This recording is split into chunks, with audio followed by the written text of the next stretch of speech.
Apologies, Senator Allen. Senator Judge Padilla for his interjections. Thereafter, Senator Judge Alan Cayetano. You have 2 minutes, sir. You may proceed when you're ready. Maraming salamat po. Isang mabilis lang po ito. Pagka sinabi pong unusual, hindi pangkaraniwan. Hindi po ba?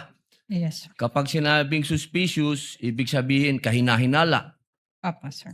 Wala po kayong nakitang kahinahinala. Hindi po ba? Wala naman po. Opo, ibig sabihin hindi po illegal. Wala naman. Ang ano lang po kasi namin is yun sa check and cash. Opo, ibig sabihin wala pong illegal. Wala po. Kayo nakita. Okay, maraming salamat po. Sa prosecution naman po ako. Ginoong prosecutor, pangkaraniwan po ba ang confidential fund? Your Honor, yung confidential fund po, sa akin pong pagkakaalam, ito po'y binibigay sa Pangkaraniwan po ba siya na ibinibigay? Depende po sa mga government agency at saka So head hindi ng po siya agency. pangkaraniwan kasi depende. Tama po. Salamat po.